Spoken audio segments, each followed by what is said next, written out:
Have you ever been betrayed by the people you love most? That's exactly what happened to me. 10 minutes after I wired my entire house down payment to my father. He said it was for an old debt tied to a loan taken in my name over a decade ago. But the truth? There was no lien, no collections, just a lie, disguised as a crisis. I'm a forensic accountant. Numbers are my second language. So when I traced the funds and uncovered a shell company registered under his name, everything I believed about trust and family started to fracture. In the next few minutes, I'll walk you through how I uncovered the truth, reclaimed the property they tried to hide, and did it all without raising my voice. Their rent now comes to me on the first of every month, not out of revenge, but because silence isn't safety. And love without respect? That's just leverage. If you've ever been the responsible one in your family, this story might change how you define loyalty forever. Don't click away. What happens next? No one saw coming. Before we dive into the story, I'd love to get to know you a little better. Drop a comment below and let me know where you're watching from. That way I can send you a special shout out. Now, let's begin our story together. I had been nursing my leftover eggplant stir-fry when the message arrived, bright as a sunrise in the corner of my screen. Congratulations, Emily Tran. Your home loan has been pre-approved. 10 years of side gigs, coupon dinners, and saying no to every impulse were suddenly worth more than the number on a statement. I cracked the kitchen window and let the scent of blooming cherry trees drift in. Somewhere outside, a lawnmower droned, steady and hopeful. I allowed myself the smallest celebration, one soft laugh, a single breath of relief before forwarding the approval to my realtor. Mom called before the skillet cooled. Your father and I are making fajo tonight, she said. We want to toast your big step. Her voice carried its usual sweetness, the kind you do not question. I promised to be there by 6. Traffic along the 22nd was forgiving, and spring lights still lingered when I turned onto their street. Dad was at the grill, coaxing chicken skewers to caramel perfection. Mom met me at the door with a smile that felt half a degree warmer than room temperature. Aunt May waved from the patio, a crossword folded on her lap, eyes sharp behind readers. Dinner smelled like childhood, star anise, basil, a hint of ginger that clung to my sleeves. We clinked iced tea instead of wine, because Dad said clear heads made for clear blessings. Conversation meandered, interest rates, garden weeds, and how many miles I had put on my Corolla. Then Dad cleared his throat the way he did when the thermostat needed adjusting and no one else would do it. There's something we should talk about before you sign anything official, he began. Mom slid a manila envelope onto the table. Old business, she added, almost apologetic. You remember the loan we took in your name when Uncle Vin was sick? I frowned at the envelope. 12 years ago, I thought that was settled. Dad shook his head. We never finished the paperwork. The lender is calling it due, and if it is not paid, it could show up during your closing.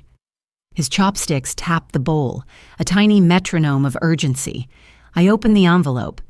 Inside lay a single page, letterhead crooked, dates blurry, as if copied one too many times. It spoke of default, accrued fees, and imminent collections. My mortgage officer's cautions echoed in my mind. Any blemish can derail approval. Mom touched my wrist. We would never ask if we had another choice, she whispered. You have always been our responsible one. Responsible. The word fit like an old coat. Comfortable, heavy, impossible to take off. I looked at the broth film cooling on the surface of my bowl. Dad's gaze was steady, but his fingers worried the edge of his napkin. Aunt May watched, lips a flat line. How much? I asked, though the figure was already forming, cruelly precise. 184, Dad said, rounding as if it might soften the blow. Pay it, and the lien disappears before the bank looks.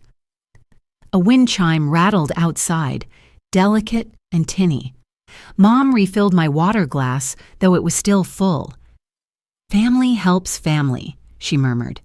"We helped you get here. Now we need you to help us stay here." I felt the old tug, guilt braided with gratitude. There is a line in my mother tongue that says a tree's branches can never leave its roots behind. I told myself this was merely watering the soil. An hour later, I sat at the desktop in Dad's study, routing my hard-earned down payment to an account number he provided. The confirmation flashed green. Done. I waited for the rush of relief that usually follows problem solving. Instead, the room seemed to shrink. The house smelled suddenly of wet star anise and extinguished candles. When I returned to the table, the soup was lukewarm. No one raised a spoon. Dad closed the laptop. Mom gathered bowls. The celebration I had imagined, laughter, maybe a toast, had already slipped out the back door. Sweet rice pudding appeared, but only Aunt May took a bite. Halfway through, she set down her spoon and folded her napkin with careful precision, a silent kindness for something that had already broken. Dad thanked me in a voice meant for boardrooms. Mom patted my shoulder, eyes shining with something too cloudy to name. I stood to leave. My new shoes, bought on clearance but still stiff, waited by the mat. I slipped them on, the leather protesting the sudden weight. At the threshold, Aunt May touched my elbow.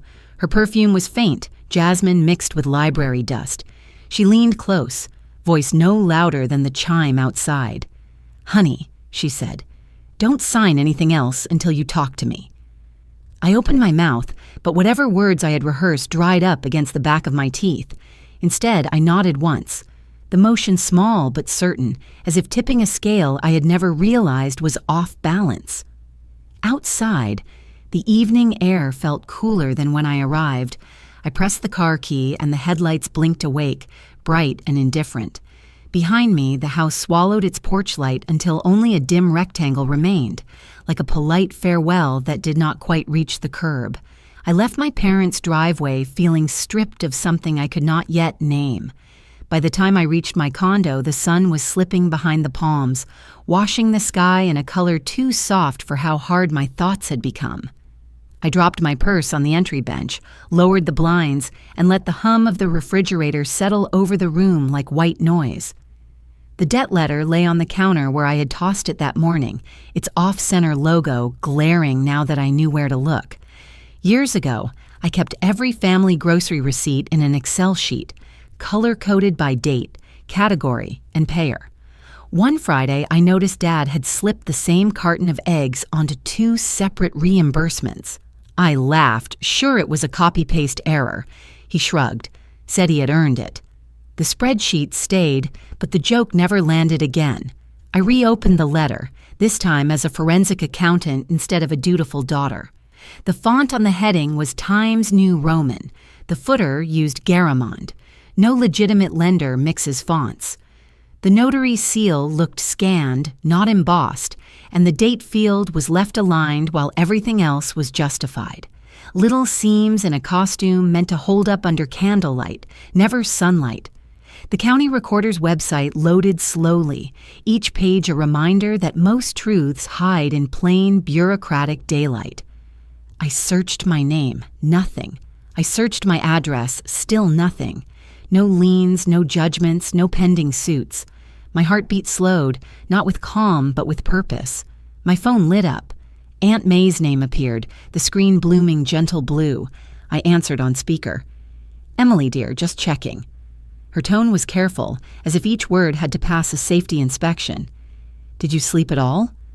"Not yet," I said, sliding documents into a neat pile. "Did you know about that loan?" Silence, then a sigh. I knew they were worried about money, but paperwork? Number, if you want real answers, start where records live, not where rumors do. Public records, of course. She didn't have to say more. Aunt May never placed ladders. She simply pointed to where the wall began. After we hung up, I opened a new browser tab and keyed in Orange County Fictitious Business Search. 10 minutes later, a name flickered on screen. Sunrise Shelter, LLC, Managing Officer, Roger T. Tran. My stomach clenched. Dad hated mornings. Why name a company after dawn unless you plan to keep it hidden in daylight's glare? I needed a second set of eyes bound by confidentiality clauses. Theo answered on the second ring, his voice steady as always. "Thought you were closing on a house, Em." "Plans changed," I said. "Can you trace a trust account for me? It's urgent, but delicate." He didn't ask more. Our work had taught us that explanations often contaminated evidence. I sent the routing and account numbers. 2 cups of lukewarm tea later, his reply came, "Money had moved from my transfer into Sunrise Shelter LLC within 30 minutes, then into an escrow tied to a 4-unit building on Orangewood Avenue, the same building my parents rented." My chair didn't squeal when I stood. The rubber feet made sure of that. But the silence that followed roared. This wasn't repayment of a debt. It was rerouting, shuffling my dream into their pockets to keep the illusion of need alive. "Dear friend, what would you do if you were in my shoes? I bet you can't guess what's coming next, but before we go any further, drop a 5 in the comments if you're still with me, because what happens next might just leave you speechless." I printed every receipt, the wire confirmation, the Shell Corporation filing, the escrow statement. The printer whirred, each sheet sliding out like a verdict. I opened a blank spreadsheet, old habits, and logged timestamps, amounts, entity names. My hands trembled, yet my eyes remained dry. Tears felt too light for the weight of this discovery. Outside, a group of kids wove their bikes along the cul-de-sac, tire spokes clicking, laughter skipping over pavement. Life, unrehearsed and forgiving, went on beyond my drawn blinds. Inside, I cataloged deceit in Arial 11. One line of thought came uninvited. Love without honesty is only leverage in nicer clothes. I paused, letting that truth land. Mom's words, "Remember who helped you get here," echoed, suddenly hollow. Help is a gift. Obligation wears the same face but asks for interest. The printer spat the final page. I stacked the documents, slid them into a charcoal folder, and placed it beside my laptop like a patient file awaiting surgery. The room felt colder, even though the thermostat held steady. I realized I had not taken a real breath in minutes. When I finally did, it tasted of laser toner and late spring dusk, a mix of synthetic and fleeting. My phone pinged. Theo again. "You should see this. They've owned that building for years, but now it's up for sale." I stared at the message until the screen dimmed, casting my reflection over the text. In the glass, I looked older, lines sharper, as if truth itself had chiseled them. I tapped the phone awake, screen bright once more, and took a steady breath. "Send me everything," I replied. "Tonight." The cursor blinked, waiting. Outside, the last bike bell rang and the daylight slipped out of reach. Paths change, I thought, but footprints stay, especially when they're stamped in ink and numbers. The folder on my desk felt heavier than its paper suggested, as if absorbing the gravity of what came next. I switched off the kitchen light, leaving only the glow of the monitor to keep watch, while the printer cooled and the truth, at last, warmed its hands. The heat settled early that July morning, thick as a quilt no one asked for. I left the ceiling fan spinning and drove downtown, windows cracked, letting the freeway wind slap my focus awake. The Orange County Record Office was already humming when I arrived. Old fluorescents, older carpet, and that unmistakable mixture of copier toner and sun-baked paper. I gave my name, slid my request across the counter, and waited while a clerk with cinnamon-colored glasses searched the archive. She returned holding a manila folder like a delicate casserole. 4-unit property, she said, tapping the label. Deed history goes back 30 years. Need copies? Please, I answered. She didn't ask why. Maybe she'd witnessed enough family tangles to know discretion was part of the service. While the copier clicked, I glanced down the hallway where rows of microfilm machines whispered bygone secrets. At 17, I'd stood in a similar building, helping Dad reconcile rent ledgers he claimed belonged to his boss. That summer, I thought I was learning business. I was really absorbing sleight of hand. Back home, Theo's spreadsheet waited in my inbox. Dates, mortgage balances, a note that the building was slipping toward foreclosure because a balloon payment had burst. I stared at the numbers. Dad's Sunrise Shelter LLC owned the property. Sunrise Shelter was drowning, and my wire transfer had not plugged the leak. It had only bought them time to stay underwater. I opened another file. My own shell, Emberlight Ventures, established 6 months earlier for tax efficiency on freelance audits. Emberlight had no history, no drama, just the anonymity I now needed. Within an hour, I drafted a purchase offer, earnest money wired from accounts untouched by family fingerprints, inspection waived, quick close.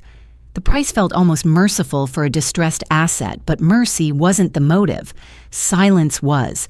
If I moved fast, no neighbor gossip, no lawyer chatter would float back to my parents before the ink dried. My realtor, Vanessa, met me at a cafe to finalize the packet. She skimmed the pages, eyebrow arched. "You sure about the waiver? Roof looks ancient." "Positive," I replied. "I'm not afraid of old shingles." Vanessa shrugged, professional neutrality intact, and forwarded everything to the bank's receiver. She didn't ask why the LLC address traced back to a P.O. box in Irvine or why the buyer insisted on remaining off record until closing. In California real estate, motivation is negotiable. Cash is convincing. 2 weeks crawled past, days of muggy skies and short tempers on the evening news, while escrow lumbered forward. I filled the waiting with routine. Client audits, frozen berry smoothies, nighttime jogs through the condo complex. Each mile tamped down the echo of Mom's voice praising my reliability, even as she emptied my account. Some nights I looped onto Orangewood Avenue and walked the block where the fourplex squatted behind hedges grown too tall. The porch lights flicked on at dusk, including the one outside Unit 3 where my parents lived. Through sheer curtains, I could see Dad's silhouette, shoulders curved over a television glow. It felt like ringing the bell of a house I already owned but hadn't yet acknowledged. The closing date fell on a Wednesday, unremarkable except for the thunderheads clustering inland. I signed the packet alone at my dining table, digital signatures pulsing blue, each click a soft thud of finality. When the last confirmation popped up, a breeze nudged the blinds, rattling them like applause no one else could hear. Emberlight Ventures now held title to the building. Sunrise Shelter was released, its debts erased by the purchase price. My parents remained tenants, their lease undisturbed. Nothing changed to the naked eye, yet everything rearranged beneath the floorboards. I didn't rush to tell Aunt May or Theo. Power felt safer quiet. That evening, I parked across from the fourplex again, engine off, windows down. Cicadas droned, sprinklers hissed somewhere out of sight. Mom's kitchen light glowed yellow against the dusk. I remembered the time she'd scolded me for spending $50 on a used textbook, saying ownership was overrated so long as the library existed. I believed her then. Tonight I thought of how property holds stories the way skin holds scars. Some lines stay even when they're covered. A text buzzed, snapping me back. Vanessa. Recording confirmed. Congrats, landlord. The word felt foreign but steadying. I drove home, passing rows of tidy stucco houses, each promising a version of permanence. Inside my condo, the AC unit labored against the evening warmth. I set the deed packet in the same drawer that held my canceled down payment check, 2 documents that now belong to the same strange chapter. The digital clock blinked 10:12 when the banking app chimed. A new deposit, $1,895. Description, Unit 3, monthly rent.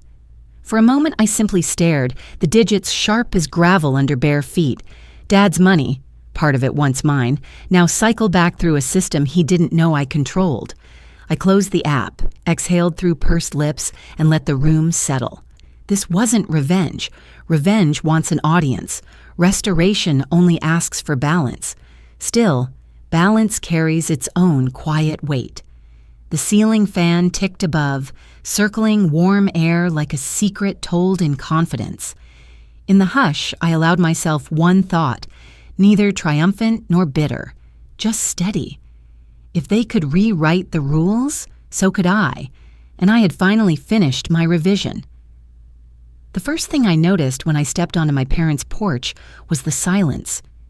Even the wind had taken the afternoon off, leaving the air heavy and still. Inside, the familiar sense of steamed rice and lemongrass chicken drifted through rooms I could have navigated blindfolded, yet everything felt half a degree colder, as if the house had taken sides. Dad greeted me with a practiced smile, the kind he used at church potlucks. Mom fussed over a platter of sliced mango, sugary juice pooling at the edges. Aunt May hovered near the doorway, her arms crossed lightly, eyes tracking every small movement. No one mentioned the July heat or the price of gas or the Dodgers' chances. Polite weather talk had nowhere to stand. We sat. The table gleamed, set with bowls I recognized from childhood birthdays, but conversation tiptoed around us. Mom asked whether my office had reinstated casual Fridays. Dad nodded at each answer as though moderating a deposition. The hum of the ceiling fan marked time, steady, impartial. When the chicken bones on Dad's plate lay picked clean, I reached into my tote and laid 3 folders on the table. The room inhaled. "I brought some paperwork," I said, my voice steady enough to surprise me. "Thought we could clarify the loan." Dad's gaze sharpened, but his smile stayed. "Emily, today was supposed to be a celebration." "Clarity is worth celebrating," I replied, opening the first folder. Bank transfers, routing numbers, the path of my $184,000 spreading like tributaries on a flood map. Mom's hand found her napkin. She folded it once, twice. "We didn't want to worry you with details," she murmured. I turned the second folder. "Sunrise Shelter, LLC," I read aloud, sliding the printout beside Dad's plate. "Registered agent, Roger Tran. Same LLC that received my transfer." Dad's jaw flexed. "Business gets complicated, Em. Sometimes we have to move funds to protect the family." A small clink echoed where Aunt May set her fork down. She did not speak, but she tilted my teacup closer, a quiet endorsement. I opened the final folder, deed history, foreclosure notices, proof the building was in free fall before my money propped it up. "You told me a lender would block my mortgage," I said, meeting Mom's eyes. "There was no lender, there was only you." Dad's polite tone cracked. "You always thought you were above us, auditing everyone's life with your fancy spreadsheets." Mom dabbed at tears that didn't spill. "We had no choice," she whispered. "Family first." My heartbeat was audible now, but my voice stayed level. "You didn't ask, you decided. That's the difference between need and theft." The words landed with the same dull weight as a locking door. Silence widened. The fan blades circled, pushing heat that no longer mattered. Dad's fingers drummed once, then stopped. Mom's shoulders slumped, the space between us filling with the rustle of mango skins drying on porcelain. No one apologized. No one shouted. We simply sat with the evidence, an uninvited guest who refused to leave. I gathered the folders, careful not to hurry. In the hallway, Aunt May caught my wrist. Her grip was soft but unshakable, like cloth bound twice around a package. She didn't speak. She only nodded, the smallest bow of solidarity. Outside, cicadas buzzed in the oleander hedge. I exhaled, letting stale tension escape my lungs, and started the car. Gravel crunched under the tires, a sound too loud for a neighborhood drowning in hush. Halfway home, my phone vibrated on the passenger seat. I glanced at the screen at the next light. One notification from the property app. Rent processed. Late fee applied. A quiet pulse of resolve moved through me. The balance was shifting, silently, firmly, just as Dad once taught me. When you can't pay in money, pay in silence. I had learned the lesson. I was simply returning it with interest. Control does not always arrive in a briefcase or bang a gavel. Sometimes it shows up in a plastic sleeve tacked to a bulletin board, typed in 12-point font.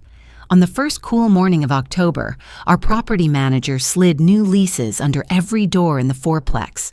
The courtyard smelled of drying leaves and the faint starch of warm laundry. A few neighbors glanced at the notice, shrugged, and stuffed it into pockets. I waited until the hallway cleared before I stepped out and read my own version. Late fees assessed after the 5th. Direct deposit only. Ownership entity, Ember Light Ventures.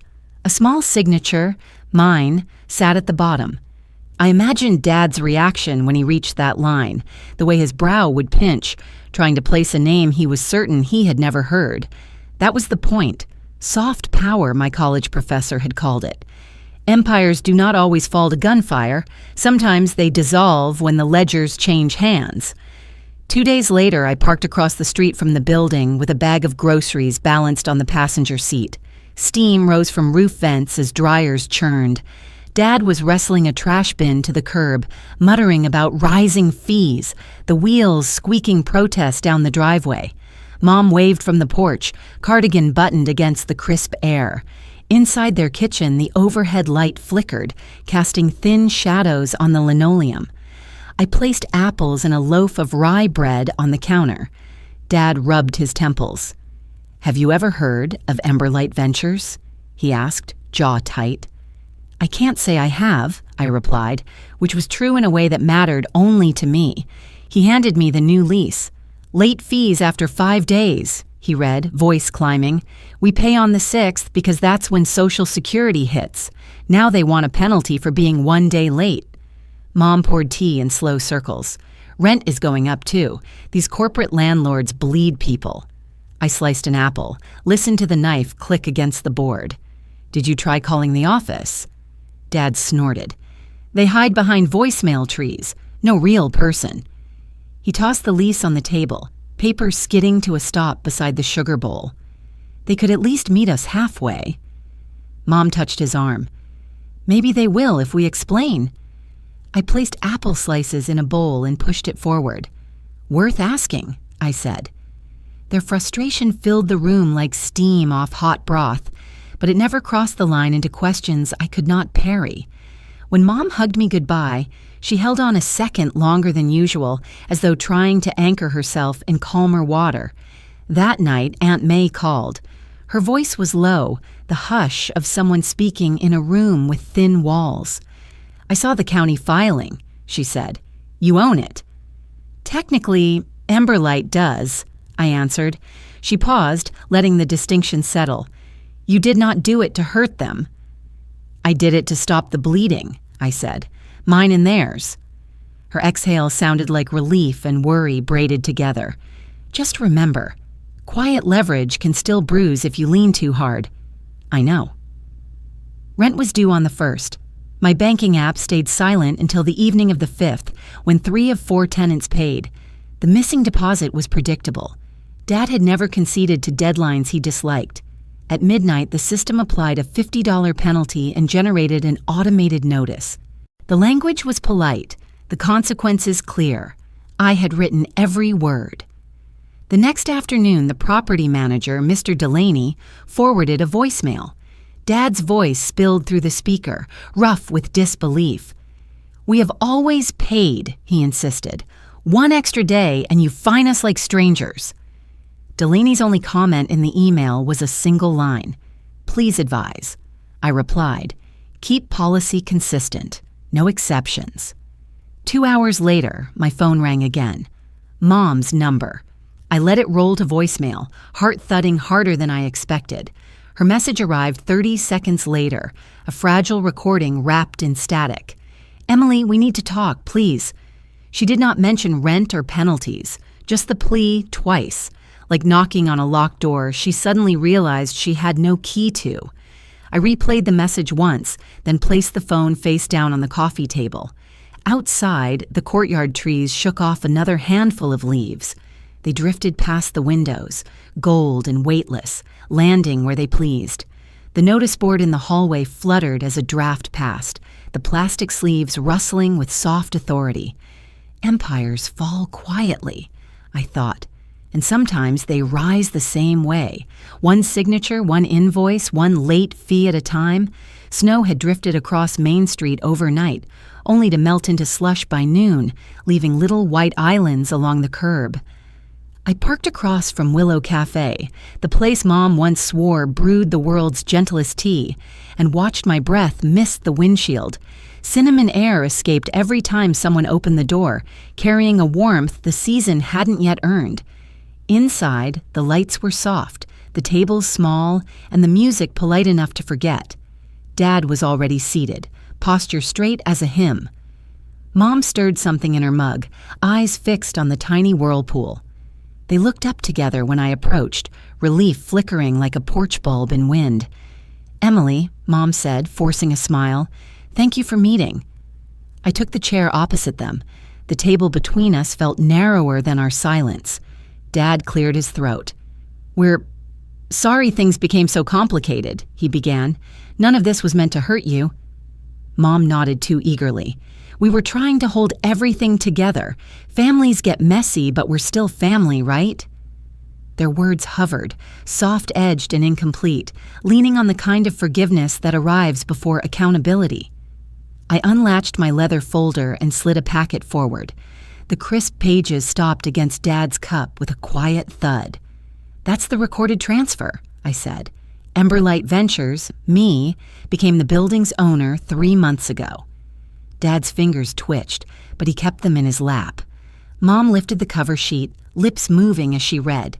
Their practiced sorrow wavered, replaced by the dull confusion of a magician upstaged by her own trick.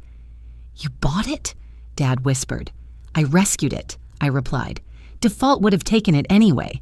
This way, no sheriff's notice, no eviction, just a different name on the tax bill." Mom's eyes shone glassy. "So all those late fees, that was you?" "I enforced the lease you signed," I said. "Nothing more." Dad exhaled, a sound like air escaping a tire. "You could have spoken to us." "I did," I reminded him. "But talking only counted when you needed my money, not my perspective." He closed the folder, sliding it back as if distance might soften its fact. "Emily, we raised you. We sacrificed." I met his gaze. "Love that demands silence is leverage, not care. You didn't lose me because you needed help. You lost me because you never thought I'd notice." Mom reached for my hand, stopped halfway. "What happens now?" "You stay if you wish," I said, voice steady. "Same rent, same rules. Pay on time and nothing changes. Consider it a new kind of family discount. Respect." Dad's shoulders sagged. He opened his mouth, then shut it again, the words refusing to leave their former shapes. Mom's spoon clinked the cup once, twice. No one chased the sound. I stood. "The lease renewal is in the packet. Sign it and return to Mr. Delaney." I gathered my coat. "Take your time deciding. I won't chase an answer." Mom's chin trembled, but no tears fell. Dad stared at a smear of steam on his glasses, as though clarity waited on the lens. I stepped toward the door, each footfall lighter than it had any right to be. Snowflakes fluttered past the window, brief and undecided. Outside, cold air pinched my cheeks, but my lungs filled without resistance. I walked to the car feeling neither triumph nor grief, only a spacious quiet where obligation used to sit. At the first red light, my phone vibrated. Aunt May's text glowed against the dashboard shadows. "Proud of you. They'll never forget this, but you can finally forget them." A smile tugged, small and real. I typed back, "Peace and distance, like you said." The light turned green. I eased onto the avenue, tires crunching soft ice. Ahead, the street arched toward the river, bare trees tracing lines against a pale sky. I thought of homes, those we buy, those we rent, those we outgrow. I thought of locks and how some open, inward, some outward, and some are changed entirely when the person inside decides she deserves a key made only for her. The cafe roof slipped from view in the rear mirror. Snow began again, fine as sifted sugar, erasing tire marks almost as soon as they formed. I didn't speed up to outrun the storm. I simply drove through it, steady hands on the wheel, the road widening with every mile I chose not to look back. Sometimes the hardest peace to earn is the one that asks nothing in return, not even forgiveness. I didn't walk away angry. I walked away free. In life, love without respect becomes a burden, not a bond. Boundaries aren't walls. They're doors that close quietly behind you, reminding you that healing isn't loud. It's a choice. If this story touched something in you, I'd be honored to hear your thoughts. Feel free to share your own journey, or simply let this one sit with you for a while. And if this story touched your heart, give it a thumbs up and subscribe for more stories about resilience and hope. Thanks for watching.